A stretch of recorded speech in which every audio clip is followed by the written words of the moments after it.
Hello and welcome from Troy, Idaho. So glad to have you joining us online. And today we're going to get into part 3 of the series we've been doing called Life, Liberty, and the Pursuit of Happiness.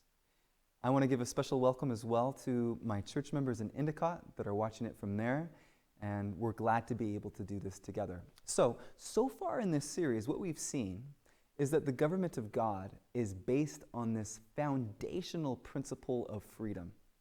In fact, if it wasn't for freedom, this whole thing would already be over because God would treat us as robots and this would be it. But God grants freedom. And with freedom comes risk. There's the potential that the freedom that he gives to his people can be taken advantage of. And this is exactly what we see in the world. People that have been given the freedom to choose to do right don't always do that, and sometimes they choose the wrong options. Well, in part 1, we looked at how America set up a constitution foundationally based on this principle of freedom. Freedom of speech, freedom of religion, freedom to practice what you believe. But there was contradictions within that. And then in part 2, we looked at quotes like this from Benjamin Franklin, where he said, "Only a virtuous people are capable of freedom. As nations become corrupt and vicious, they have more need of masters."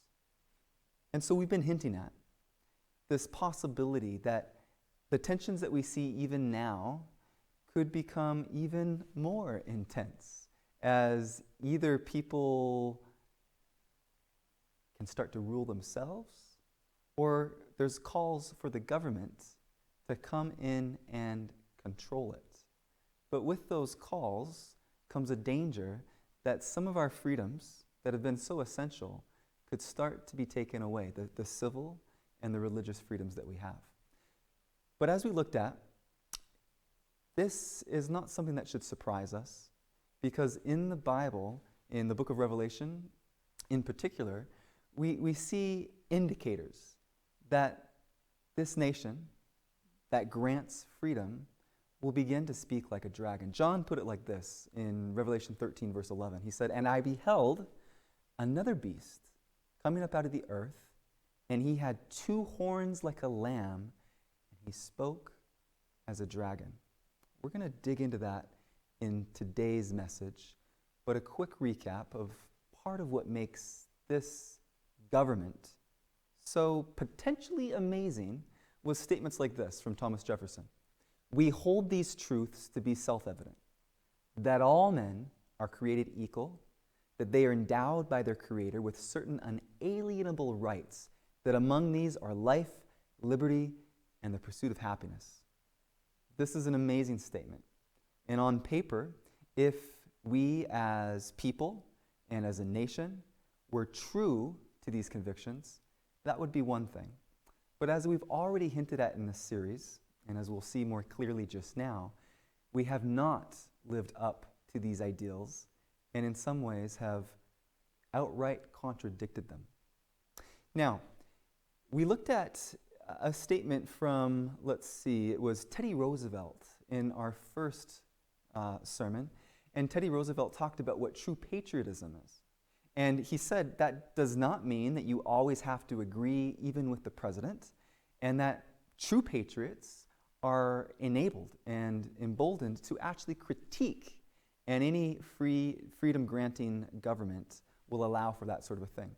So patriotism is not just about agreeing with any president past or present.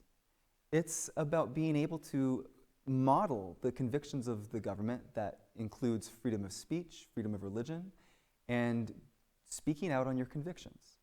So that means that we can critique even men like Thomas Jefferson that was part of these amazing statements in our founding. And if we're honest about that, which we should be, we don't have to gloss over some of the more messy parts. So for instance, Thomas Jefferson, who writes that all men are created equal, at the same time had a slave, Sally Hemings, Jefferson's slave, and called his mistress. But how can you be a mistress when you're a slave and a child and could not consent and had absolutely no choice?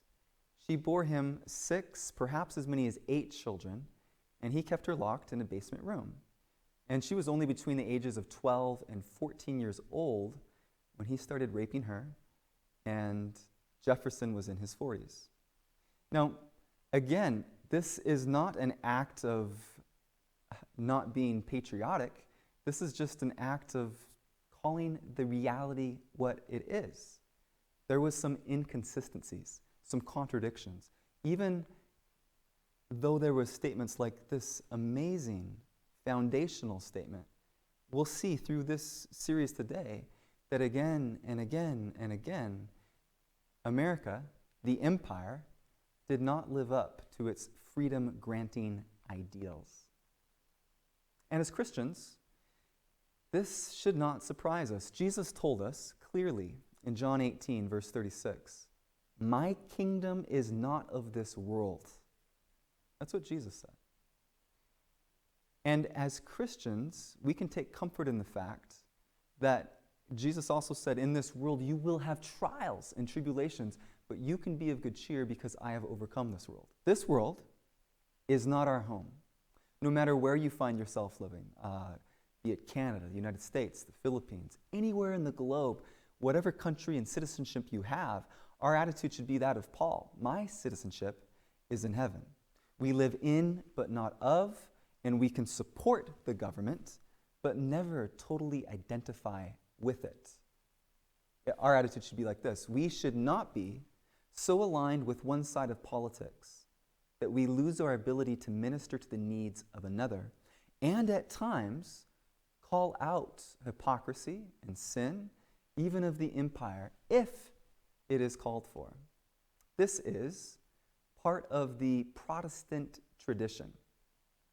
What is American Protestantism? Well, this nation, America, began as a significant Protestant majority nation.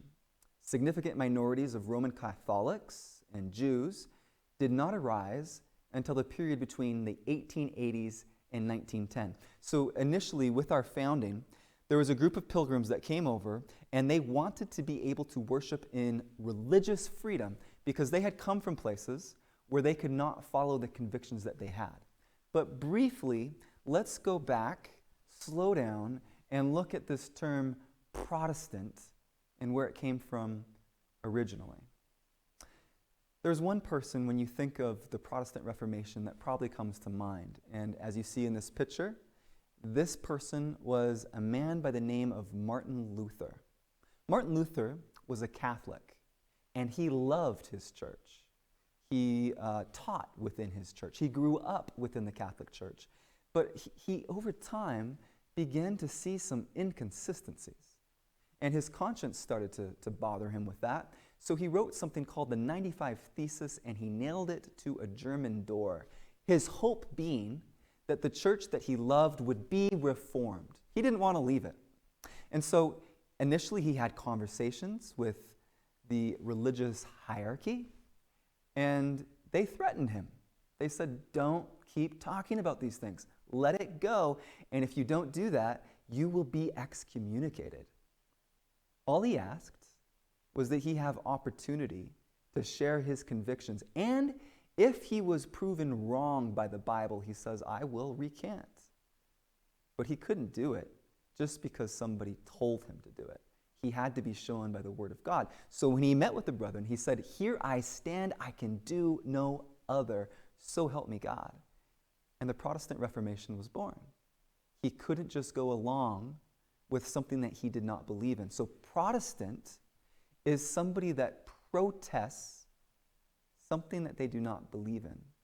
And so the Protestant church, starting with the Lutheran church, named after Martin Luther, began to form and break off from the one Catholic church. Now, Catholic simply means universal. What Martin Luther was critiquing was a system of things that he saw as going against the Bible. There was a system, not just talking about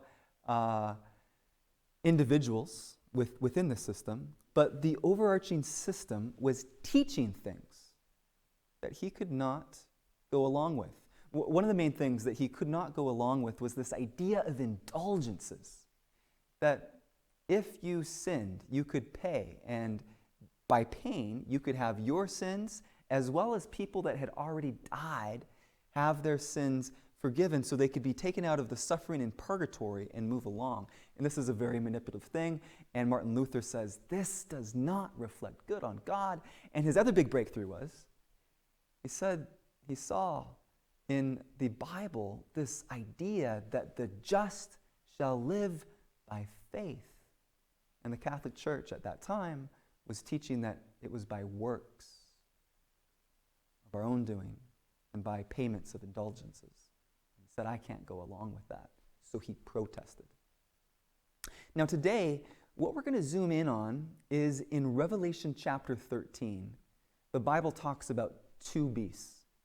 And the first beast is actually the beast that Martin Luther was talking about. In fact, all of the reformers, almost to a man, Protestant reformers, said and identified that this system was the same one that Martin Luther moved away from, the Catholic Church. And the reason is, if you look in Daniel chapter 7, chapter 8, chapter 9, Revelation 13, Revelation 17, 18, all of these come together to point out some things that this system was doing that was flawed. So for instance, it says this is a system that will persecute the saints. And we see that in history, that when there are people that followed their convictions, the church came along, the Catholic Church, the Universal Church at that time, and tried to burn heretics unless they recanted and went along, even if it went against their conviction. So that's one thing. It was a persecuting church. Another thing, it said it will speak blasphemies. In the Bible, a blasphemy is one of two things. Saying that you can forgive sins, because the Pharisees came to Jesus and they said, who are you claiming that you are God, able to forgive sins? That's blasphemy. Or putting yourself in the place of God. So persecuting power, blasphemous. Other identifiers was arrayed in purple and scarlet. You see this in Revelation 17, Revelation 18. All of these factors come together, and the Protestant reformers say, this is the system, and it's the Catholic Church. Now, it's very important that people hear me clearly. I'm not talking about individuals. I am talking about a system that became corrupt, and the Bible says this system becomes empowered by dragon speech. And if we look in the Bible, in Revelation chapter 12, Satan is described as a dragon, as a serpent. And he starts to give power to persecute, to blasphemy, and to even change times and laws. Where you look at the one commandment in Exodus 20 that says, remember, this is the one that the Catholic Church says we have the authority to change. And they take that out and they make it the third commandment within their times and laws. So interesting, at minimum, interesting. And the reformers started to identify this system as being the one that's talked about in Revelation 13. So we fast forward a little bit, and there's some terms. I want to describe these to you briefly. When you look at Bible prophecy, there's 4 basic categories that we use to understand. The first one that a lot of people use is called preterism. That means that any prophecy that you see in the Bible, these people believe that it all happened in the past. So it doesn't have any relevance right now or in the future. It's all in the past. Another stream of thought is called historicism. This one means that, so at the time of Daniel, some things would be current, some things could be past, and some things would be future, but there's this stream of thought. You fast forward to John, same thing. He could look back and he could see the empires that Daniel talked about, the Medes and the Persians, and then Greece, and then Rome. And he could see the fulfillment of that, living in the time of Rome, but then there would still be some things future. And then going into the Protestant reformers, they could see, okay, fulfillment, fulfillment, fulfillment, fulfillment. but there's still some part that is yet to be future. And historicism is neither all past, neither all future, but it's past, future, and present. And then a third one says none of this has happened yet. It's all in the advance. It's all still to come. And then the final one is this idealism, which basically means it's like an abstract where it doesn't really have current implications, like in real time. Super fascinating, because there was a movement after the Protestant Reformation to move things either all past or all future, whereas all the reformers basically were historicists to that point. There was a shift in most churches, but the Adventist church remains historicist in our roots. Now let's take a look at this second part, this beast of Revelation 13, and read this part again. Revelation 13, verse 11. And I beheld another beast coming up out of the earth, and he had 2 horns like a lamb, and he spake as a dragon. 2 horns. Now these 2 horns have been understood to be the powers of civil liberty and religious liberty. And as we looked at in part 1 of this series, America is founded, and we have the opportunity here to worship with religious freedom. We have the opportunity to set up our own government. We declare independence on July 4, and we write this Constitution that is beautiful. All men are created equal and have the right to life, liberty, and the pursuit of happiness. But we see, not in the future, but in the present, even from the moment of founding, that there was contradiction within these principles. So, it's fascinating because the Seventh-day Adventist Church, right along the time of the Civil War, was just getting founded. We as a denomination didn't officially become into existence until 1863. And this is in the height of the Civil War. Abraham Lincoln is president. And it's fascinating to look at this history because it was an abolitionist movement, the Seventh-day Adventist Church. In fact, those of you that know these things, William Miller was not a Seventh-day Adventist, but he was somebody that the Adventists came very much out of. Like the Millerite movement, William Miller believed in Bible prophecy, and he thought that Jesus was going to come again within his lifetime. And a lot of Adventists believe this as well. And William Miller looked at the Bible prophecies, and he said, the 7 last plagues are going to fall on this nation just as the 10 plagues fell on Egypt. So he was thinking America is going to be judged for the sin of slavery. And most of the Adventist pioneers had a similar philosophy where they were thinking, Jesus is going to come again, this is great, but part of the judgment is going to be because of the sin of slavery itself. Fascinating history. So in 1850, there was tensions between the South and the North, and these were escalating. And the government of America, to try to help appease some of these tensions, allowed people in the South, if they were to lose a slave, to go after and pursue, even into areas of the North. So somebody, a slave, could think that they got to a place where they could be free, but now with this fugitive slave law, the government said, actually, that man, that woman, whoever it was as a slave, they belong to this person that is chasing them. And if they chase them and if they want them, you have to give them back. We looked at this before. You know what Ellen White said to that? The law requiring you to return a slave to his master, you are not to obey. She advocated civil disobedience. Why? Because she believed the heart of the Constitution when it says, all men are created equal. And she says, that is not true if a man is forced to be another man's slave. Thomas Jefferson, in theory, also believed this because he said if a law is unjust, a man is not only right to disobey it, he is obligated to do so. And so the early Adventists said, that's right.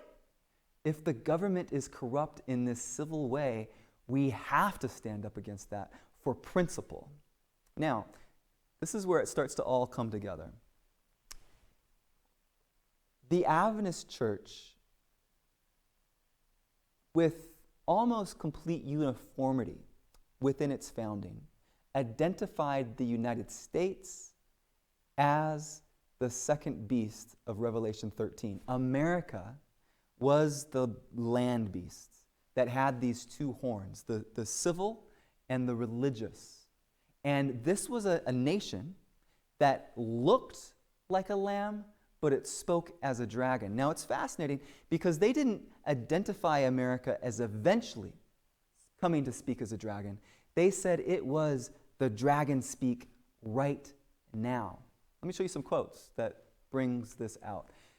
This comes from Douglas Morgan's book, a fascinating look at the history. And he says, this was not a future reality. This was clear and present truth from the start. The nation that spoke of freedom and equality denied it to millions and millions of Americans. So the lamb that speaks as a dragon is the United States. In J.N. Loughborough's book, which he calls The Two-Horned Beast of Revelation 13, a symbol of the United States, written in 1857.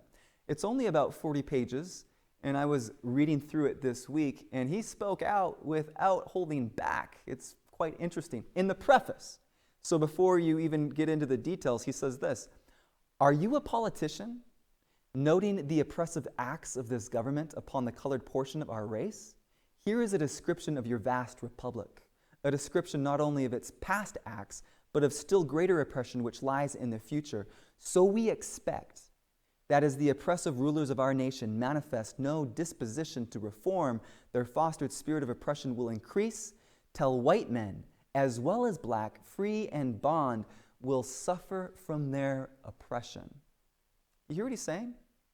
If we don't stand up for civil rights now, for people that are different than us, eventually this government that's oppressing the black people will come along and it'll extend all the way to us.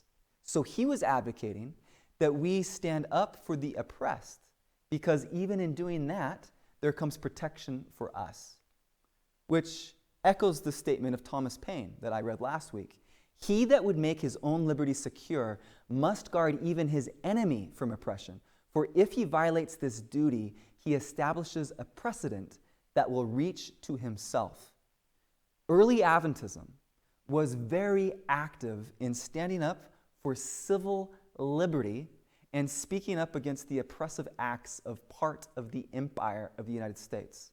And part of the reason that they did that was they realized there's two horns to this lamb that speaks as a dragon. One is civil liberties, and the other is religious, and it's very hard to completely disconnect them from each other.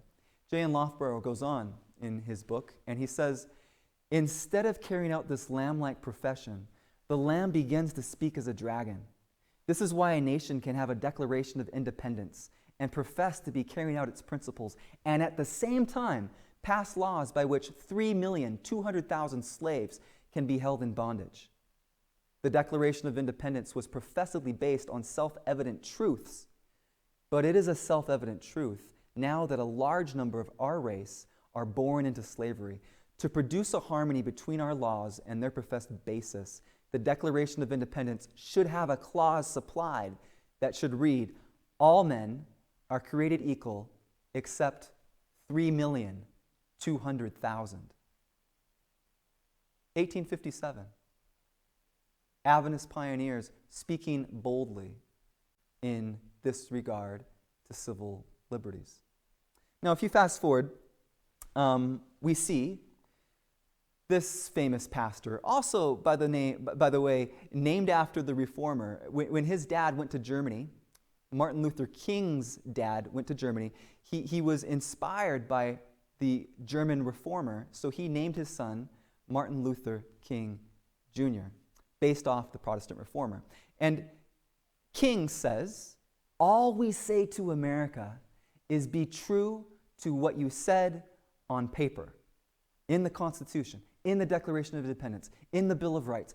Be true to what you said on paper. Martin Luther King spoke a great truth when he said, "The church must be reminded that it is not the master or the servant of the state, but rather the conscience of the state. Those who call for separation of church and state deny the responsibility of devout people to speak truth to power." Now what's fascinating, as I've been looking at this history and looking at it from an Adventist perspective, because I'm a Seventh-day Adventist pastor, when we were being formed as a denomination, the Seventh-day Adventist denomination, we were on the margins, the outcasts. We did not have political favor or religious favor, and the things that we spoke had consequence because empire and other churches did not like it. But it's interesting, as we have grown and as we have curried some political and other religious favor, we've lost some of that initial zeal. Now, I didn't know about this until about a year ago, and in watching these amazing, I guess, talks, you could say, I recalled it again. If you want to see some of the things that I've been learning, go to Light Bearers, and there's a conversation between four Adventist historians, and they're going into these things in detail. One of the things that I didn't know until about a year ago, a historian by the name of Kevin Burton brought it out. Did you know that in 1915, the Adventist Church was under investigation by the FBI? Why? Because of this book called The Great Controversy. In The Great Controversy, Ellen White points out what I've just pointed out, that the beast of Revelation 13 that comes from the land is America. And right before the time of World War I, there was a lot of Germans in the Seventh-day Adventist Church. And because of books like this, and because of the large population of Germans, some citizens that were hearing about these things, as well as the activism of Adventists, were making reports to the government. And with that, there started to be files of different Adventists, and they started to be monitored. Right around this time as well, the government actually imprisoned Jehovah's Witnesses, some of them for life.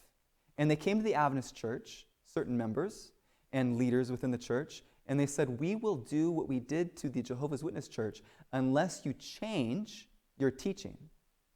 And Kevin Burton points out that the church actually watered down the way that they said things and made it softer to the point that the government did not imprison them.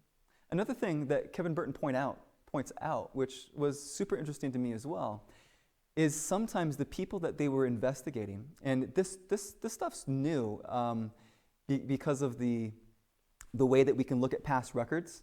It's only been in the last couple years that we've been able to do this and look at the past FBI documents. And Kevin has done this. And one of the fascinating things was they took some young Adventists, and not just young Adventists, they took their mothers and they threatened them with prison and jail unless they changed the way that they talked about some of these things. Fascinating stuff, right? So early Adventists were engaged with issues of social justice because of the one horn of the Lamb that would speak like a dragon, and that was over civil rights issues of their day. So, in our day, it's fascinating because we have progressed to a point that was not part of our early founding. We think it is patriotic to have our flags, to speak well of our presidents, and to be a patriotic citizen would be to talk about God has blessed this nation, which, of course, he has, but no different than any other nation. And if we start to think that it's exceptional in the sense that God loves us more than, there could be a danger there. And the danger comes with people starting to say statements like this: we have to bring America back to God. And I get that on the surface, but if we hear the critique of the early Adventist pioneers, they would be saying, when was this nation, this empire, ever for God? This is a nation. This is an empire. This is not of God. This is something that speaks like a dragon right from the start. Bring America back to God is a myth. And there's this book that I highly recommend by a pastor in Minnesota named Greg Boyd. Not a Seventh-day Adventist pastor, but a very thoughtful person. When he preached these series of sermons, he actually lost a large part of his congregation because they don't like to have empire challenged. But Greg was convicted to speak what he believed was truth. And in his book, Myth of a Christian Nation, he brings out this point. Were these God-glorifying years before, during, or after Europeans discovered America and carried out the doctrine of manifest destiny, the belief that God, or for some nature, had destined white Christians to conquer the native inhabitants and steal their land? Were the God-glorifying years the ones in which whites massacred these natives by the millions, broke just about every covenant they ever made with them, and then forced survivors onto isolated reservations? And in the book Searching for Sunday, Rachel Held Evans says this: in 1838, the United States government, under the leadership of Andrew Jackson, forcibly removed more than 16,000 Cherokee people from their homes in Tennessee, Alabama, North Carolina, and Georgia, and relocated them to what is today Oklahoma. Thousands of Cherokees died of cold, hunger, and exhaustion on the journey west, on what is now known as the Trail of Tears, and even more perished as a result of their relocation. In his farewell address, Jackson declared, "Providence has showered on this favored land blessings without number and has chosen you as guardians of freedom. May he, who holds in his hands the destiny of nations, make you worthy of the favors he has bestowed." Lord have mercy. Christ have mercy. This land, this president, Andrew Jackson, speaking as it were for God, but more in the terms of the way that a dragon would speak. Again, from the book Myth of a Christian Nation. Was the golden age before, during, or after when Christians loaded 5 to 6 million Africans on cargo ships to bring them through their newfound country, enslaving the 3 million or so who actually survived the brutal trip? Was it during the 2 centuries when Americans acquired remarkable wealth by the sweat and blood of their slaves? Maybe someone would suggest that the golden age occurred after the Civil War, when blacks were finally freed. That doesn't quite work either, however. For the virtual apartheid that followed under Jim Crow laws, along with the ongoing violence, injustice, and dishonesty toward Native Americans and other non-whites up into the early 20th century, was hardly God-glorifying. If we look at a historical reality rather than a pious verbiage, it's obvious that America never really belonged to God. So we've been talking about the 2 horns of this lamb that speaks as a dragon: civil liberty and religious liberty. And we saw in J.N. Lofbarrow's quote that if you don't stand up for civil liberties, then why, if your liberties, be they civil or religious, why would anybody speak up for you when you didn't protect the other vulnerable populations? The church was the moral cement for the structure of racism in our nation. I looked at this about a month ago when we looked at the hermeneutics of slavery and all of those statements from theologians from the South. The church signed the moral permission slip for our society to enslave, segregate, subordinate, and lynch. So the church has a unique responsibility to repair these wrongs. In the years preceding the Civil War in America, Christian ministers were nearly half of all defenses of slavery. Methodist pastor J.W. Ticker told a Confederate audience in 1862, "Your cause is the cause of God, the cause of Christ, of humanity. It is a conflict of truth with error, of the Bible with northern infidelity, of pure Christianity with northern fanaticism. Divisions over the morality of slavery split Baptist and Methodist denominations in America in two. Lord, have mercy. Christ, have mercy. And then finally, last quote from this book. On the second day of Martin Luther King Jr.'s imprisonment in a Birmingham jail, a guard slipped him a copy of the morning paper. By the dim light of his cell, King read the tall black letters that headlined the second page. White clergymen urge local Negroes to withdraw from demonstrations. It was the Saturday before Easter, the same day Jesus lay buried in the grave. Lord, have mercy. Christ, have mercy. I was talking to a friend just recently, and my friend was asking, when did you get interested in this kind of thing? And I think he was thinking that I was indoctrinated somewhere along the line in my university or school years. And I told him, the things that I have learned, I didn't learn these things in school. In fact, my conviction came in reading this letter that Martin Luther King Jr. wrote from Birmingham jail. And it's fascinating because these clergymen, these white clergymen, did not like the agitation that was developing in Birmingham. So they said to him, we agree with you in the goals that you seek, but not your methods. What was King's methods? He was doing it by nonviolent protest, but it made people feel uncomfortable. So King, in prison, is discouraged, and he gets this copy of the New York Times where instead of getting support from fellow white pastors, he gets a critique. And he starts to think, who is your God? He sees their manicured lawns and their steeples all painted white. And he wonders, do you get it? How could you critique when people are wanting to be violent and we're having a nonviolent protest and I'm in jail and you don't come and visit me? You write a letter of critique. And as a pastor, white pastor, who was at the seminary at the time, and I, for the first time, was encountering a lot of black friends and a perspective that was enlarging my worldview, I was convicted that I need to stand beside my friends.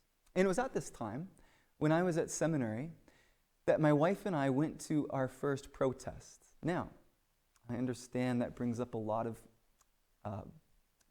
buzzwords and concern for people. We didn't plan to attend. We were just walking, and some of my friends from seminary said, hey, you want to come with us? And so I joined in. And this protest was a godly one.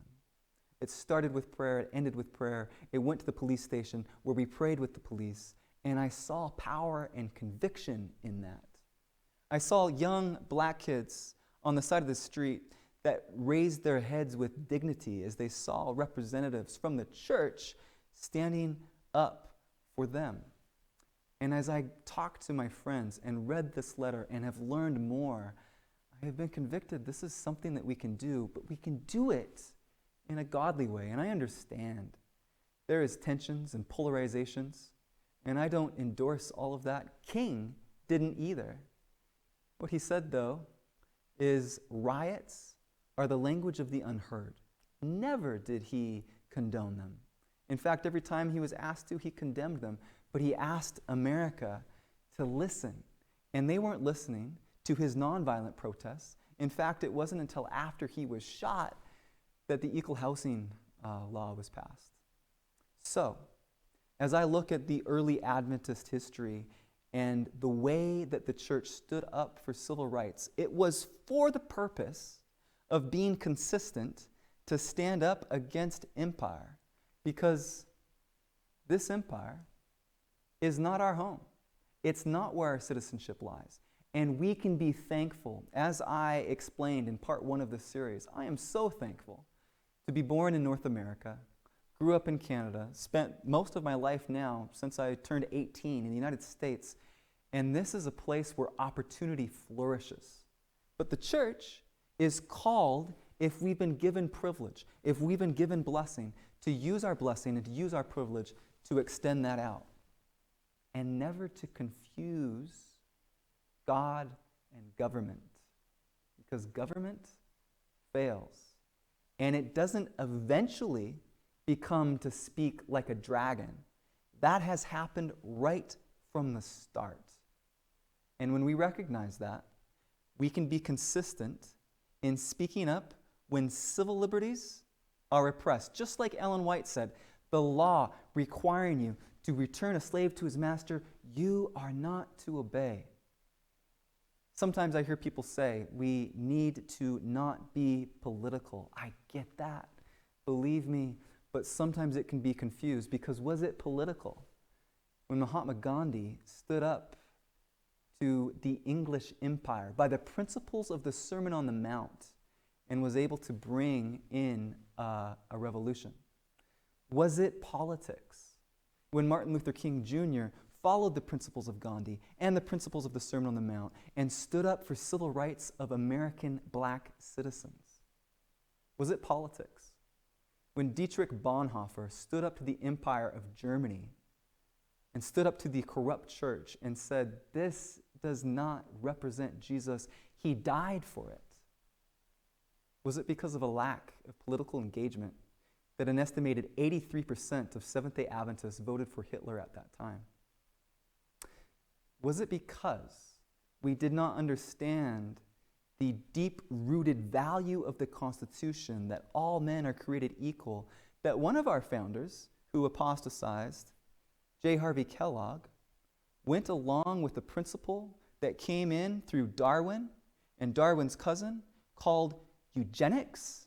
And J. Harvey Kellogg actually popularized this within sanitariums and within Battle Creek, Michigan. And those ideas spread to Germany, built into America, this idea that some classes of people are less than, and we should breed them out.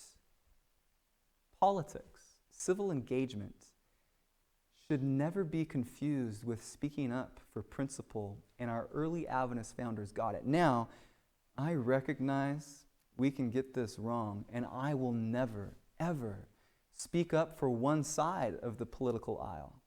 But I think we can speak up for truth. That is the principled thing to do. Rolling. With that, I want to share a song from my friend Lee G, and it's based on Revelation 13. The Lamb slain from the foundation of creation. It all comes down to the life poured out in the center of Revelation. Choose your beast. Choose your beast. Let me tell you a story. We'll start with the sea beast. He seeks his own glory. Up from the sea he comes, looking gory, with 7 heads, 10 horns, blasphemies on each head.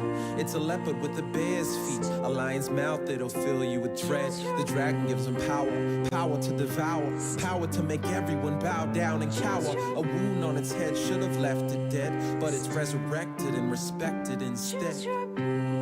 And the world is awed, treats the dragon and the beast like Hollywood stars. In arrogance he blasphemes the temple and its God. For 42 months he wars to overcome the saints. But here's the patience, saints, the beast will get his payment. Wait, and if your name isn't found written in the Lamb's book of life, you're gonna worship him. That beast with sadistic plans, he's got the whole world in his hands. And he's not just a violent opposer, he's a subtle imposter, a two-faced poser. If you're not his enemy, then you're his soldier. You don't know enough to battle on your own. To be his killer, we see rule the prophets will fulfill. It all comes down to the Lamb slain from the foundation of creation. It all comes down to the life poured out in the center of Revelation.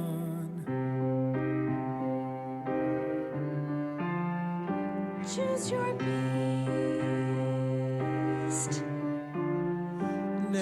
earth beast seems innocent as it ascends, lifted up from the wilderness with two horns on its head like a little gentle pet lamb. But don't get too close, it speaks like a dragon. Destruction is its middle name. Undercover killer, friends with the sea beast, shares in its bragging. Falling down so far feels like flying, leading the majority away from Mount Zion. It's an atrocity, flagrant idolatry, spitting in the face of the God they say they're following. He performs signs, fire from the heavens falling, multitudes fooled by the power that is calling. Word of God's only thing that can free them. It all comes down to the Lamb. Did you buy the Beast program, friend? It's time to uninstall, cause with all his commands there's a virus involved. Speaks through his teeth, make an image to the beast. He breathes it to life and the precious increase. Makes a mark on their forehead or hand at least, so we can see clearly who will be policed. Each victim receives it, whether small or great, whether rich or poor, whether free or slave. He tricks, buy or sell, but your soul it can't fix. Let him with understanding calculate this. The number of the beast is 666.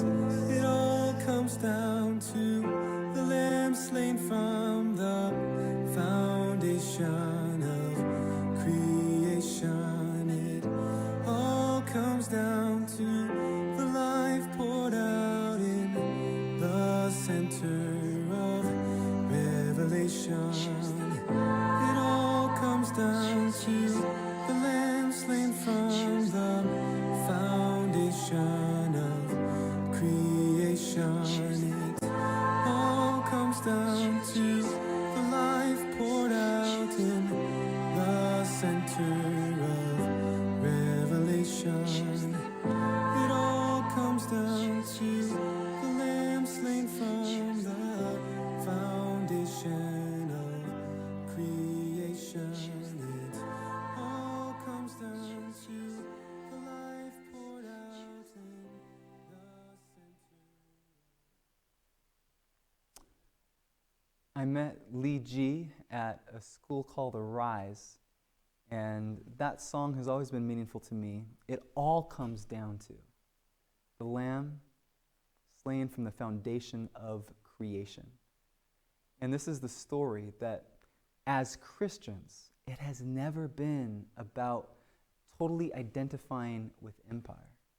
It has been about identifying with our citizenship in heaven and being willing to call sin by its right name no matter where it comes from, and to speak up for the liberty, civil and religious, for anybody that has been oppressed. This is the Protestant tradition. This is the Adventist tradition. And again, I encourage you, if you're interested in knowing more about this history, to look up this 4-part series by Light Bearers, as well as Ivor Myers has been doing some pretty in-depth and good sermon series on this topic recently as well.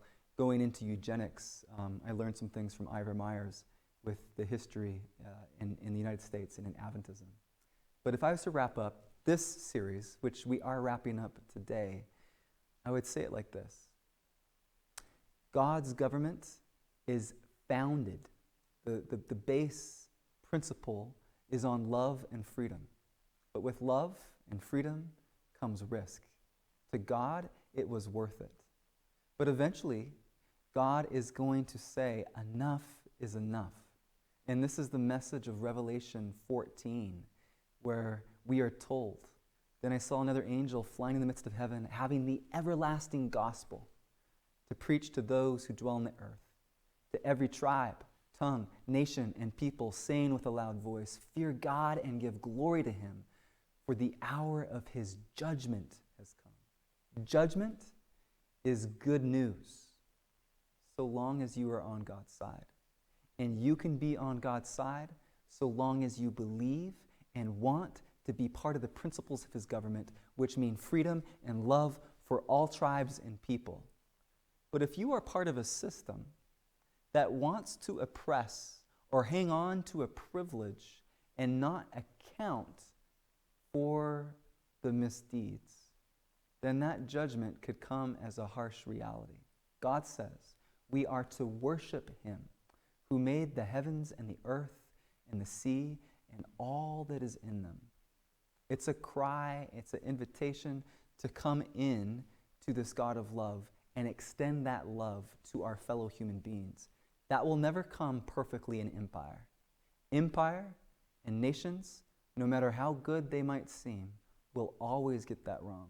So remember that your citizenship and mine is in heaven. Let's pray. Dear Father in heaven, we thank you for the religious freedom that we have in this nation. And while we have it, I am thankful that we can speak for the good of all people and a message that is the everlasting gospel, that is eternal. And this message is consistent. Governments fail, but God never fails. So may we never become so entangled with a political identity that we lose our true calling, and that is to be citizens of heaven. May we have a love for every tribe, tongue, nation, and people, because that is who you love as well. We pray these things, Jesus, in your name.